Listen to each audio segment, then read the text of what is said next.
Welcome to Forum. I'm Mina Kim. We tend to think of memory loss as a slow unraveling, but Dr. Bruce Miller's and Dr. Virginia Sturm's research find some people with dementia become more empathic, while others tap into a well of creativity. This hour, we look at what these discoveries say about our social brain and its ability to adapt and change in remarkable ways. Listeners, have you seen a person with a neurodegenerative disorder develop an unexpected skill?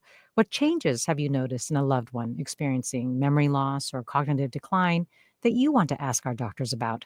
The number is 866-733-6786. The email address forum at kqed.org, or post in our social channels on Blue Sky, Facebook, Instagram, Threads at KQED Forum. Bruce Miller is Distinguished Professor of Neurology and Psychiatry and Behavioral Sciences at UCSF, where he's founding director of their Memory and Aging Center. Welcome, Dr. Miller. Oh, it's great to be here. Thank you for Glad to having have me. you.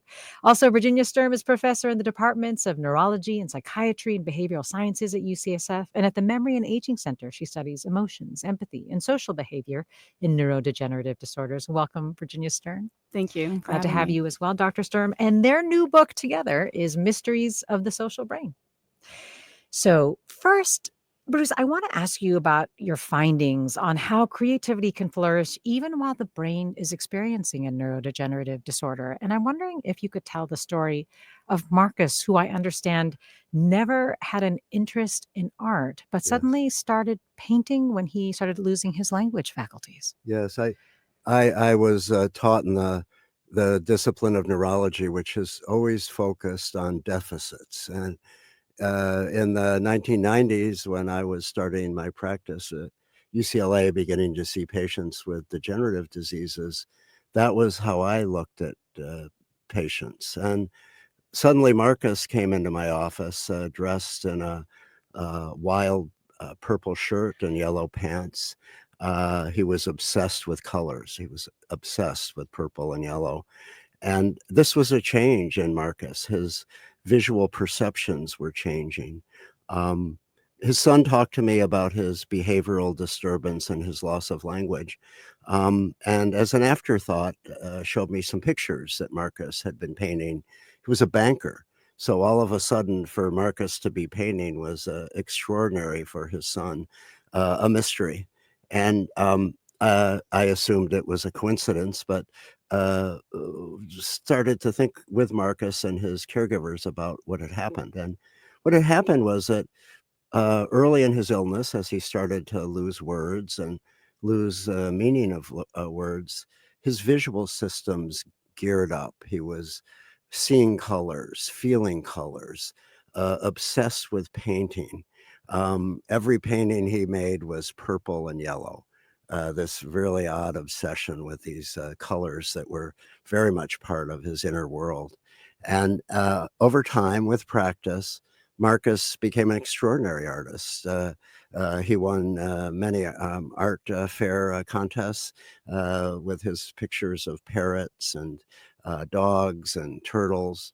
They had a very surrealistic feeling, but really captured something profound and emotional that you would not have ever guessed that was inside Marcus's brain.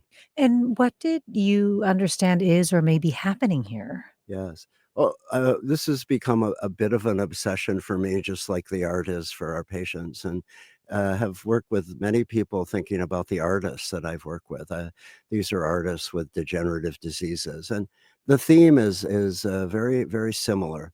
The left side of the brain, which produces language, is affected. It seems to be turned down. And maybe our left hemisphere, our language hemisphere, unnecessarily dominates the rest of our brain's activity.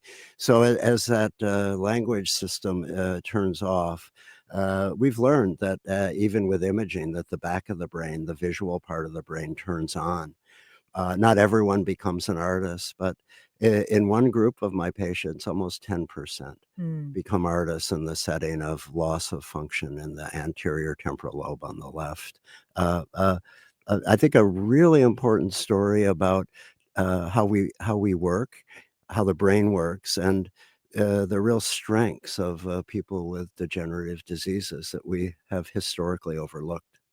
Virginia, you study social behavior, neurodegenerative diseases, and neurodevelopmental conditions, and you have actually found that enhanced emotional empathy can be a feature of Alzheimer's disease. Can you tell us more about that? Sure. As Bruce mentioned, a lot of the studies that we typically conduct in people with dementia and disorders of aging focus on loss and decline in empathy and different social abilities. But clinically, we have noticed that some people with Alzheimer's tend to become more sensitive and more emotional than they used to be. Sometimes families describe this as people becoming a little bit nicer, a little bit sweeter. Sometimes they describe their relationships have become deeper with the family member who is having a bit of cognitive trouble. And so we've done a series of different studies trying to unpack what that might be exactly. So emotions can be hard to study, and we have a variety of tools that we can use to try to quantify these kinds of changes. And one simple way is by asking the family members to kind of describe the changes that they see in their loved ones. And with these kinds of informant ratings, we call them, we found that people who have mild cognitive impairment, which is that very early phase in Alzheimer's that precedes real functional problems, but there's minor, problems with memory or other cognitive problems, that people begin to become more emotionally sensitive to other people's feelings. Emotional empathy is a very specific kind of empathy that's kind of older than more uh, human kinds of empathy in the sense of emotion recognition. So we can all identify emotions in others, but we can also kind of feel how people experience the world. And that's the emotional part of empathy. We resonate with their autonomic nervous systems. We can mirror their facial expressions. And that's the part of empathy that we think is climbing in those very early stages of Alzheimer's. People with Alzheimer's, am I right, are less likely to suddenly develop a creative or never before seen artistic talent or Right. skill. Yes, Why we is think that? that's true. Well, I think we've learned a lot from thinking that these degenerative diseases are all alike. They hit the brain diffusely. They don't. They start in a really focal area. And Alzheimer's disease tends to start in the memory systems, but sometimes in the back of the brain where we visualize, where we create visually, where we write books and make speeches. So very early on in Alzheimer's disease, we often see loss of visual creativity. I've seen artists who were brilliant artists when the Alzheimer's started, that visual creativity really dampened. So it's all about geography, anatomy. It's what in the brain is affected, and then sometimes if it's affected, it releases other areas. And so what Marcus had was affecting the front part of his brain, right? The frontotemporal lobe. You have called that the most important part of the social brain. Yes. So tell us what you mean by the social brain. Yes, and I would even take that a step further. I think it's the most important part of our brain. Hmm. So, and we neglect it. So, I think we have a cognitive language, logical thinking side of the brain, which is predominantly left, and we give a lot of credence to this part of the brain, and we award it in schools, and this is something that we all recognize. But probably the most important part of human evolution, it's not so much language, it's our ability to work together in groups, to socialize together, to empathize with other members of our tribe, to work collectively. And we have massive circuitry in the brain, more on the right, more in the front, um, that is devoted to this eloquent system of social communication, empathy, fairness, uh, caring about and respecting others. And this massive system needs to be recognized and taught and developed if we are going to be successful adults and if our society is going to succeed. So this is, for Virginia and me, the mysterious part of the brain that has been neglected. Yeah. Um, well, what I wanted to ask you, staying with the creativity side for just a moment, Mm. is whether or not when somebody does show um, a real artistic ability suddenly while they're experiencing some of this language loss, for example, which I think tends to be how it's correlated, Yes. does that make it any easier to support this person, say, if you're a caregiver? Uh, it's a great question, and I'd say definitively yes. I think, you know, it begins, I think, with recognizing our loved one's strengths. This is part of the journey. And then having something that, we can do with our loved one that actually improves over time. It gives us a much greater sense of hope. It gives the person with this ability more pride, more hope. And so I think I've generalized this to all caregiving in degenerative diseases. What are the strengths? How do we support that person? And I think one of the things that Virginia and I tell in the story is that the brains of caregivers who are in that process of support are growing. This is one of the most beautiful things a human being can do. Well, let me ask listeners, have you noticed this? Have you noticed a neurodegenerative disorder um, creating a new skill in a loved one, or a loved one becoming more sensitive or empathic, a change in someone experiencing memory loss or cognitive change that you want to ask our doctors about? What questions do you have about the social brain? Email forum at kqed.org. Find us on our social channels at KQED Forum, or call us at 866-733-6786, 866-733-6786. A listener writes, "For my mom, as everything else left her because of her dementia, piano stayed the same. She never lost the ability to just sit down and play." We're talking this hour about how a decline in one region of the brain can cause other regions to step in to help, unlocking surprising capacities like deeper empathy or creativity. We're talking about it with Dr. Bruce Miller, AW, and Mary Margaret Clausen, Distinguished Professor in Neurology at UCSF, Director of the UCSF Memory and Aging Center. Dr. Virginia Sturm is professor in the departments of neurology and psychiatry and behavioral sciences at UCSF. Together, they've written a new book called Mysteries of the Social Brain: Understanding Human Behavior Through Science. Listeners, have you noticed this in a loved one, or maybe even in yourself, that another region of the brain is experiencing sort of a support with regard to a new creative skill or new sensitivity to someone else's feelings? What questions would you like to ask our doctors about this type of dementia? So, one of the things that you were mentioning about Marcus with regard to the language faculty decline, this is a function of what's called frontal temporal or frontotemporal dementia. Is that right? That's correct. And so tell me a little bit about this. How prevalent is this, Virginia? I know that you also have studied this significantly, and I often hear that it's difficult to diagnose.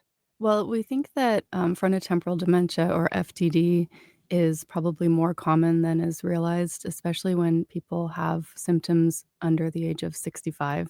So, if people have early changes in thinking or behavior or sometimes movement, FTD might be an important disorder to consider. And this is one that does tend to start relatively young? Yes, this is one that does tend to start relatively young, um, even in people's 40s, 50s, 60s. So, it can be hard to diagnose FTD, one, because it's very heterogeneous. It has lots of symptoms associated with it. So, people can have stark changes in their personality and their actions, their empathy, their emotions. Or they can have changes in their speech and their language and have trouble understanding words or producing speech. Um, so, given all of these complexities, it can be difficult to disentangle those symptoms from more common diseases such as Alzheimer's, which is more frequently observed in our families and communities. So, Bruce has done a lot of pioneering work in kind of convincing people that you can diagnose FTD with a really careful, comprehensive evaluation that often includes a whole team of experts who look at how people are moving, what they feel, and they perceive in their bodies, also how their different kinds of their thinking are working, as well as their social behavior. Well, we've got caller Lucinda on the line in Sausalito. Hi, Lucinda, join us. Hey, good morning. Good morning. Go right ahead. In watercolor for over 30 years, and I'm thinking about one student in particular. His name was Jack. He was an engineer, and when he started to show signs of Alzheimer's, his wife put him in my class, and a few years later, he did ultimately pass away. The wife said, "You have to come to the memorial." So I went to the memorial, and I opened up the memorial book, and there in the book, it said, what helped him in the end were my watercolor classes. And from what I understand, when you're creating, you're using different paths in your brain to connect to, whatever you're doing. And I understand that this helps people create new paths to function. Lucinda, thanks. You know what this is making me think of, Bruce, is descriptions of people who functionally and deliberately sort of turn off parts of their brain so that they can get in the zone of something. Yes. Is this similar to sort of almost what you're seeing in? It's a very astute observation, and I think what we've learned is doing something over and over again. Eventually, it becomes subconscious. It becomes natural, and I think musicians talk about that space where suddenly, the music just pours out without any deliberate conscious effort. When you watch someone like Steph Curry on a run of 3-pointers, you get the sense that he is not conscious. This is happening deep in the brain where we are most effective at carrying out these skills. So, absolutely, I think it's a paradox. It's an irony that to do something really well, you have to turn off, not turn on everything. That's not the way it works. Yeah. Though this ability to turn on a creative part of yourself when you are experiencing frontotemporal um, dementia is relatively rare, right? Yes, I would say that in the study that was just done by one of our fellows, Adit Friedberg and Bill Seeley, we found that uh, most of the patients with frontotemporal dementia did not become visually creative, but there was a close to 10% of those where the anterior temporal lobe was affected. And I think that underestimates the actual creativity because, there are many people who become, brilliant gardeners or, within their own home, reshape the architecture and the knickknacks in a way that is truly extraordinary. So I think one of the universal things that happens in frontotemporal dementia is the back part of the brain is upregulated. It's rich soil for visual creativity, but you have to have the right fertilizer, the right environment, and um, uh, but I think Lucinda's story is very moving, and I've heard it before, and that is.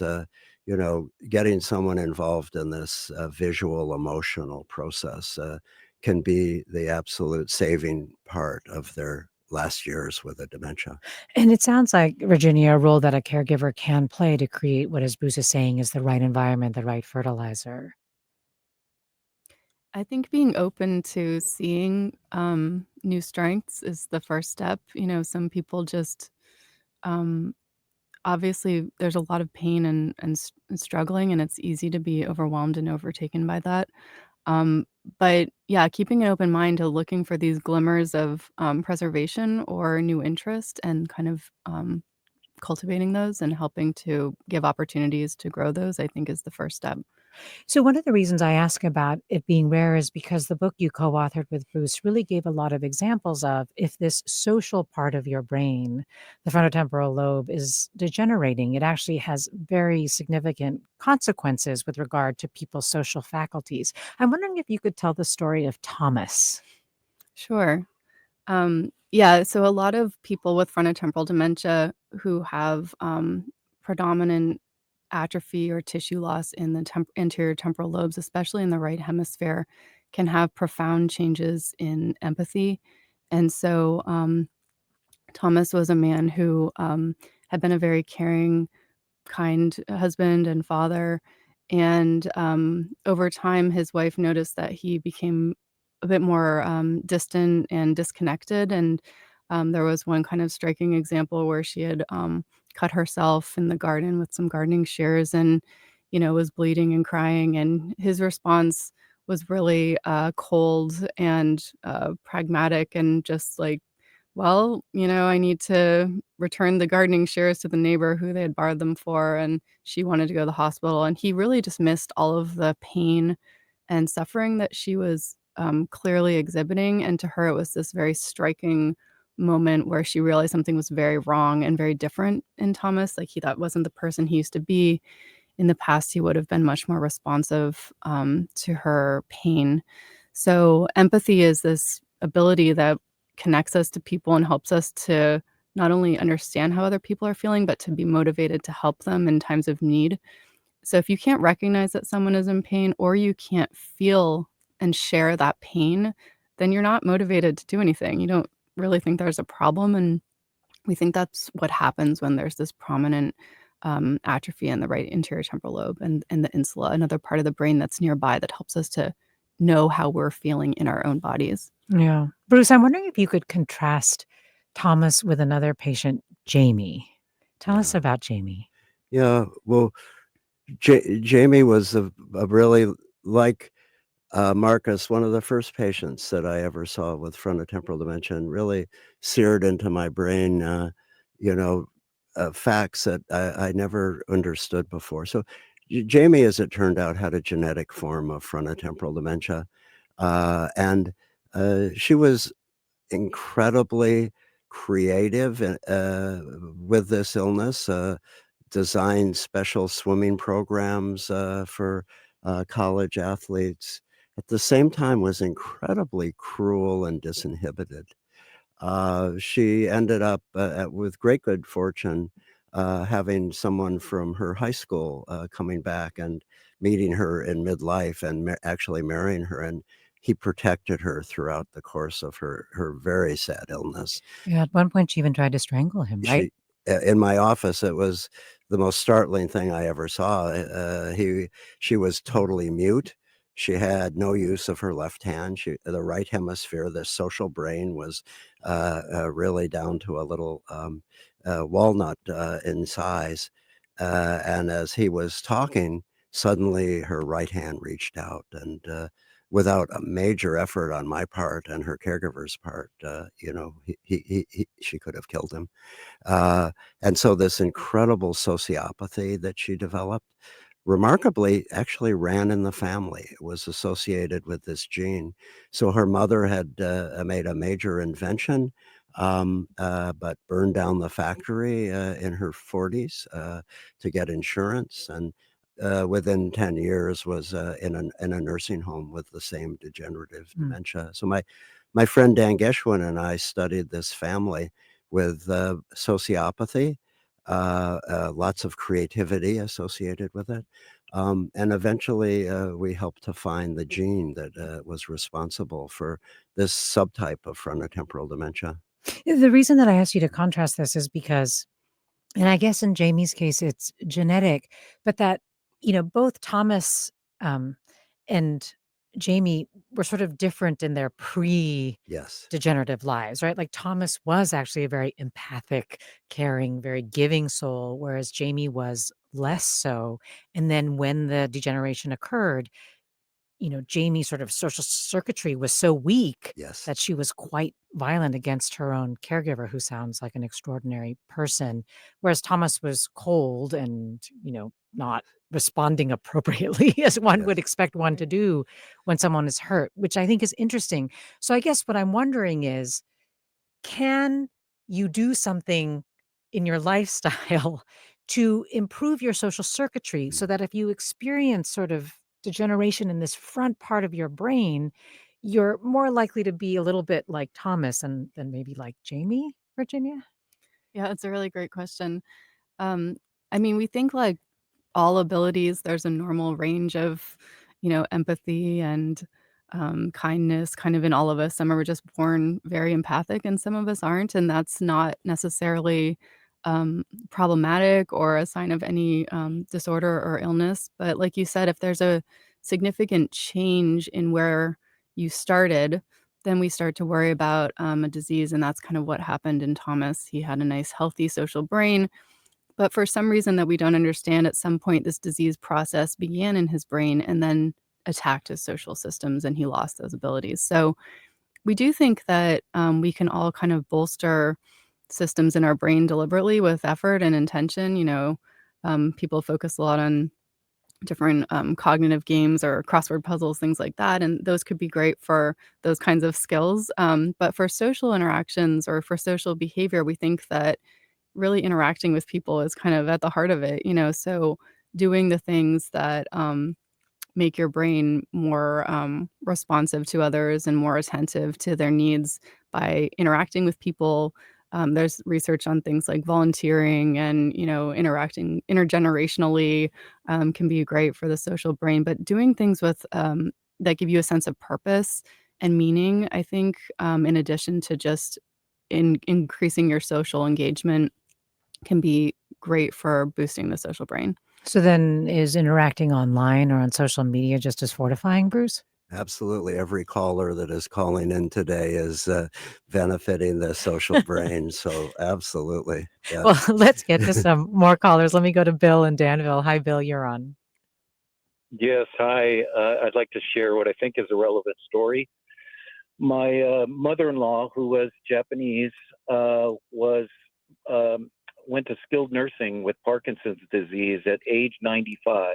And at age 96, she began painting through an organization called Art with Elders. It works with a bunch of senior facilities in the Bay Area that the folks might be familiar with. But she did that for 5 years. While physically debilitated, it gave her a renewed purpose. She was of sound mind until she passed at 103. Stopped painting when she was 101 after losing her eyesight. So this is a story very close to me. How beautiful. Bill, thanks for sharing it.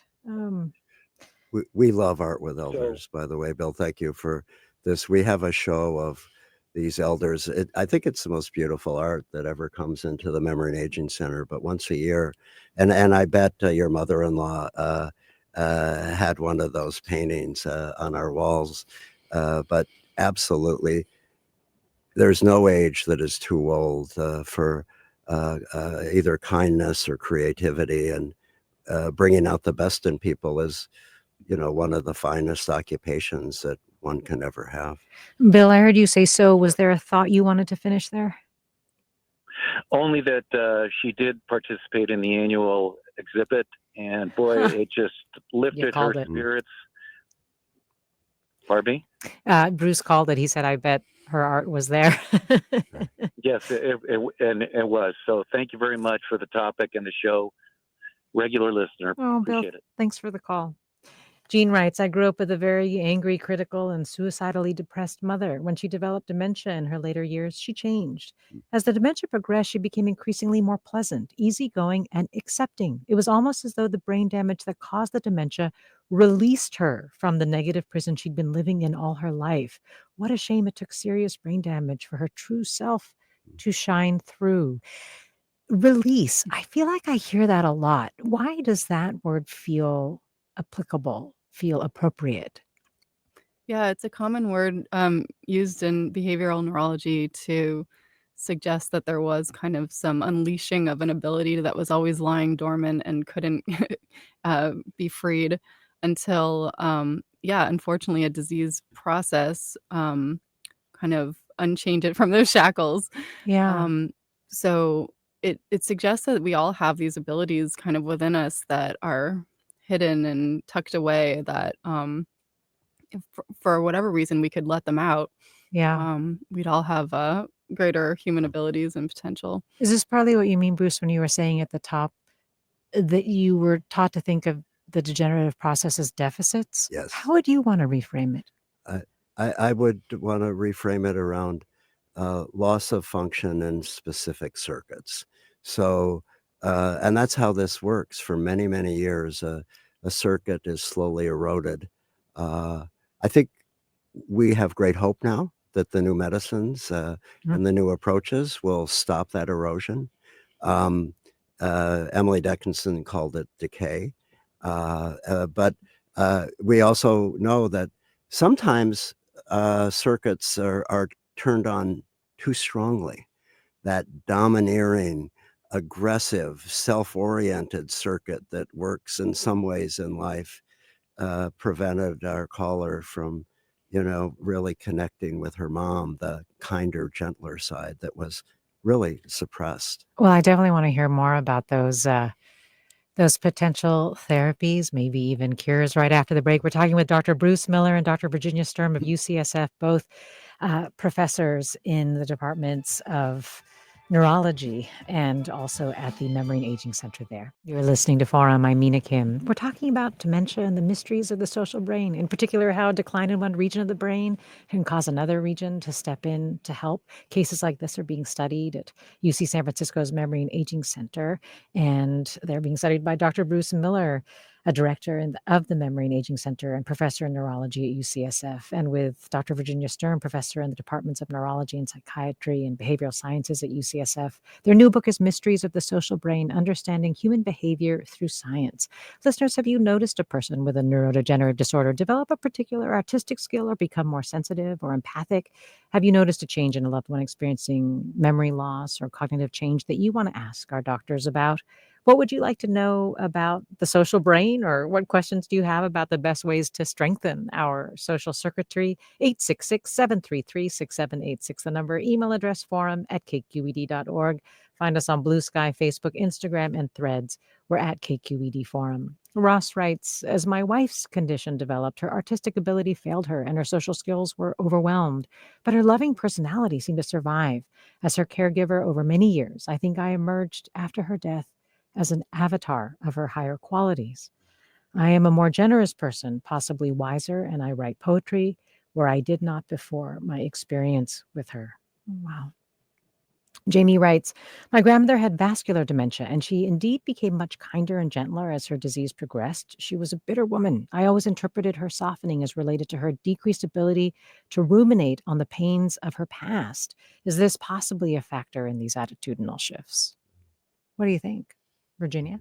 I think it's definitely possible. The ability to produce emotions in our body doesn't require a lot of complicated cognitive processes. So, as these different kinds of dementia do often disrupt memory and executive functions, things that the frontal lobes can do, planning and organizing, things can become a bit more simple, and people are in the present and feeling what they're feeling without a lot of maybe more complicated, like was described, rumination or holding on to grudges or, things like that that can really kind of get in our way from just feeling emotions in the present. Let me go to caller Sam in Oakland next. Hi, Sam. You're on. Hi, thanks for the topic. I can actually empathize with what folks are saying about their parents having personality changes. I think my father became much more emotional and less reserved, but in his case, it actually was kind of a sad thing.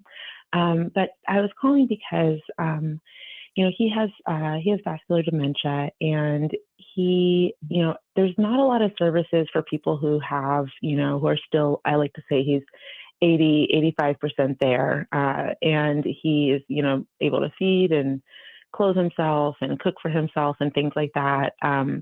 But he definitely has some deficits. And I always felt like, art therapy, social interaction, that sort of thing would be so helpful. We love the Berkeley Senior Center, and they do a wonderful job. I'm wondering if there are any other resources that you would recommend, and how we can get folks like this into exploring art. I'll take my answer off the air. Thank you so much for the program. Do you have thoughts on that, Bruce? Yeah.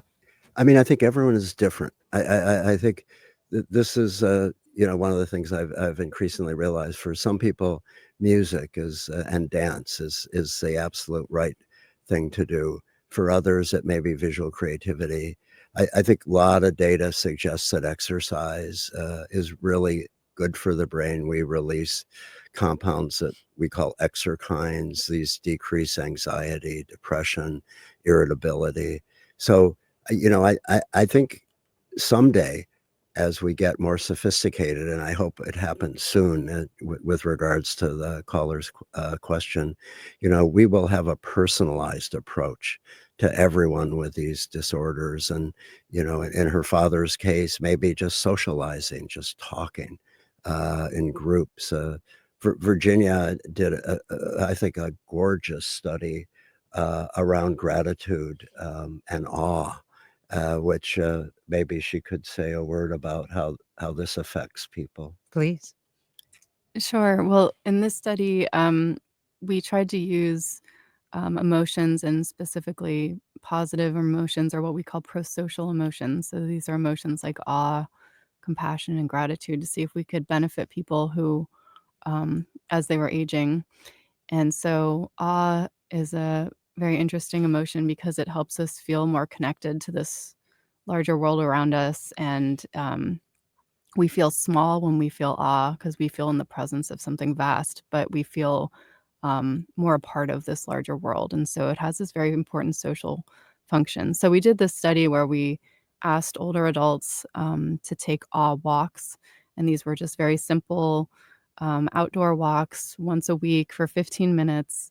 And we asked them to just pay attention to the details of the world around them, stop and appreciate, the details of a leaf or flower, or the lighting in a set of tree leaves. And then we followed them for a couple months to see what happened. And we compared them to other people who were just taking regular walks. So walking, we know, is very good for you.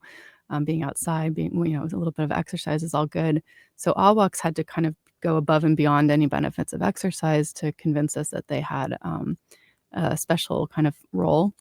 And we did find that the people who took awe walks did feel more awe, but they also felt more compassion and gratitude, and less fear and anger and sadness on a day-to-day basis than the people who took those control walks. They also felt more connected to this kind of larger world around them. So we thought it had really kind of striking effects, given that it was this very brief conversation that we had with people, kind of just shifting their mindset to look around and pay attention while they were outside. And so those very kinds of simple mind shifts changes, I think, can be actually really powerful, and we underestimate what they can do over time, I think. Yeah.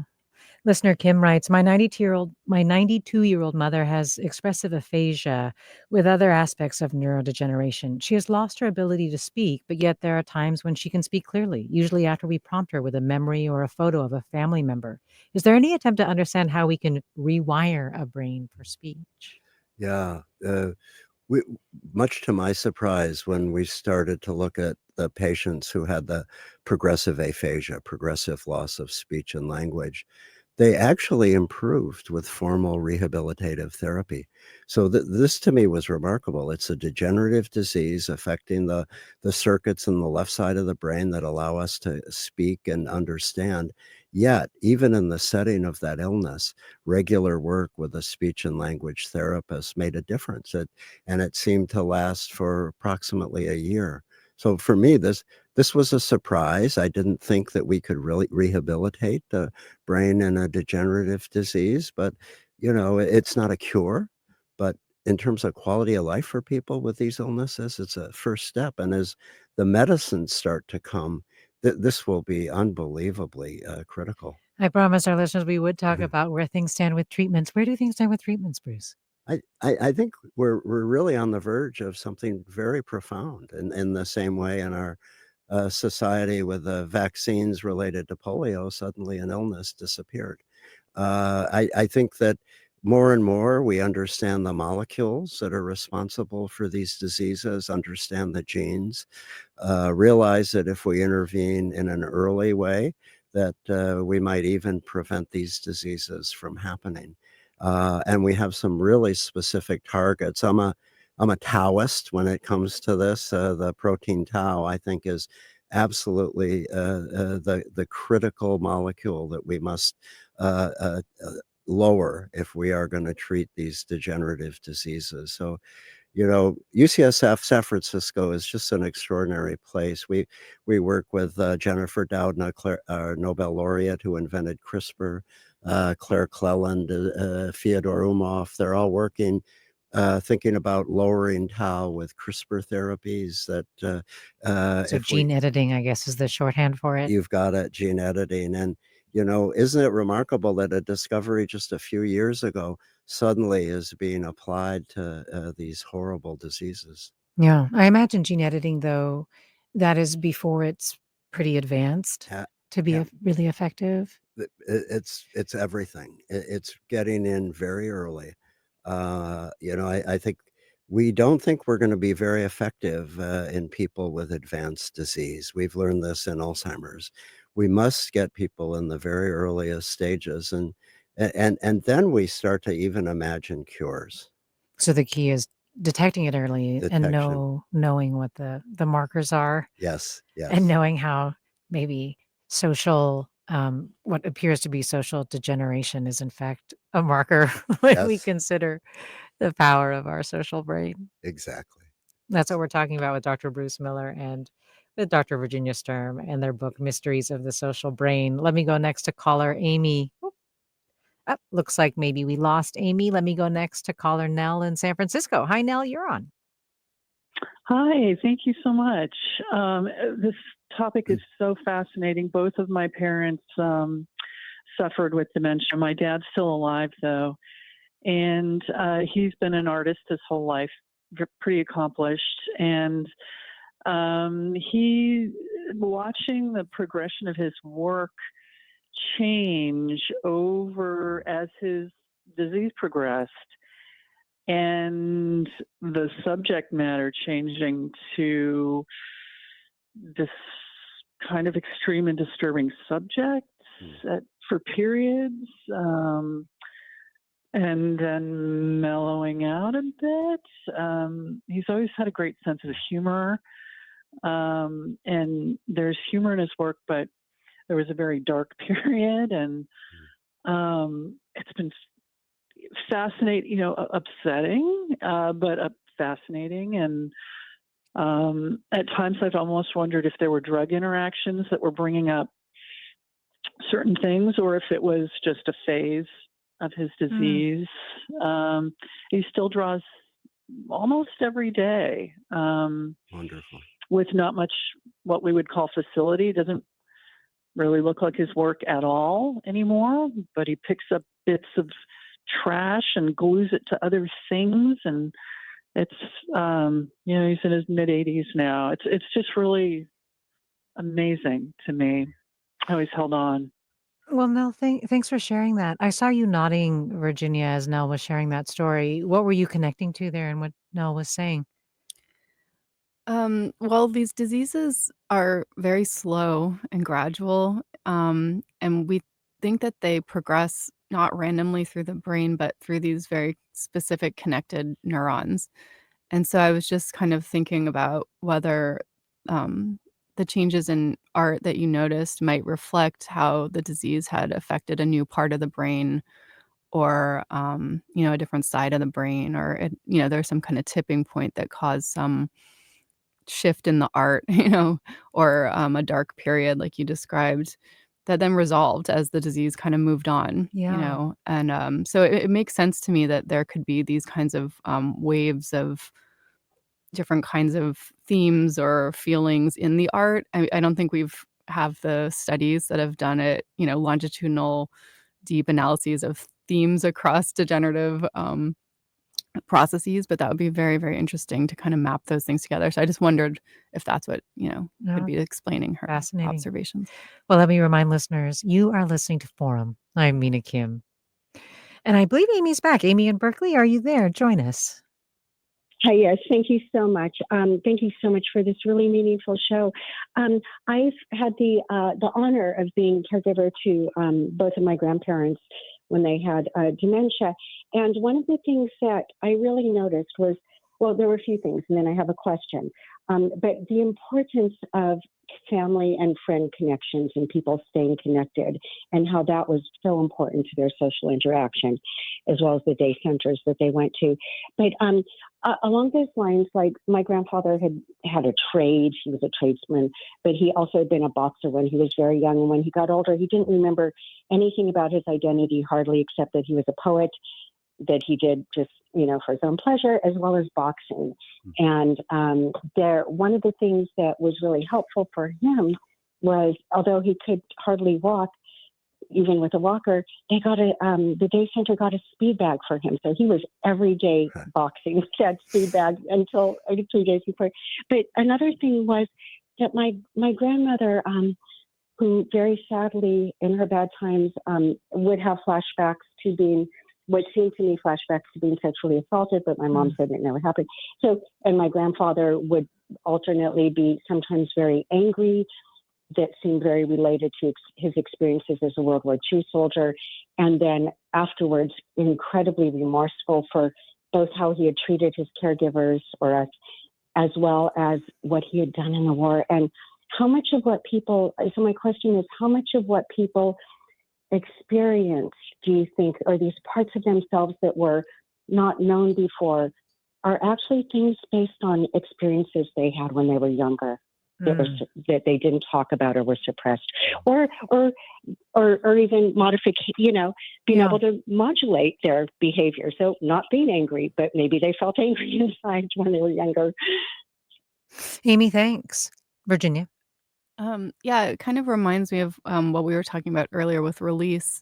One thing the frontal lobes do is they inhibit and suppress thoughts and behaviors. And so I think, we all have had experiences that we don't want to be thinking about all the time, or we don't want to be reliving stressful, negative life events all the time. So the frontal lobes probably are really adaptively helping us not feel those things all the time. But if you have a disease that's affecting your frontal lobes, all of those feelings might kind of be, again, kind of released from that suppression and then come up much more easily or much more powerfully like they had a long time ago. So I can imagine that, those feelings don't disappear, and that as people have these different forms of dementia, they may be just harder to keep them in check, and so they kind of become overwhelming and take over sometimes.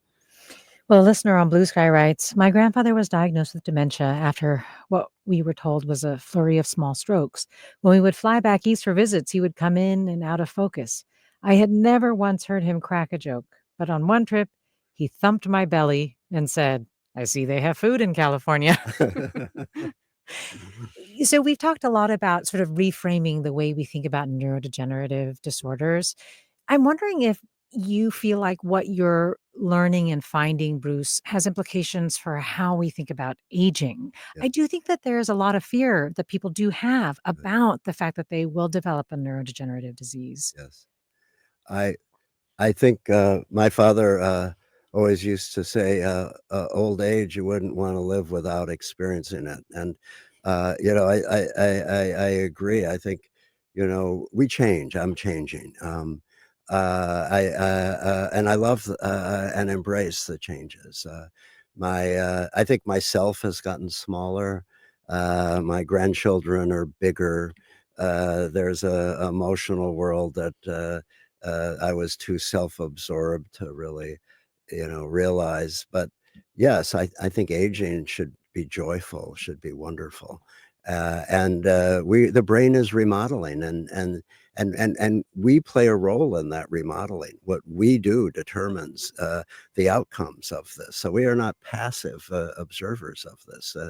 And if we are actively engaged in empathic behaviors, if we are actively engaged in exercise, building up our muscle systems, we are much better prepared for this last part of our incredible journey. Bruce Miller, Director of the Memory and Aging Center and Professor in Neurology at UCSF. Virginia Sturm, Professor in Neurology and Psychiatry and Behavioral Sciences at UCSF as well. Their new book is Mysteries of the Social Brain. Thank you both so much for joining us. Mysteries of the Social Brain, Understanding Human Behavior Through Science.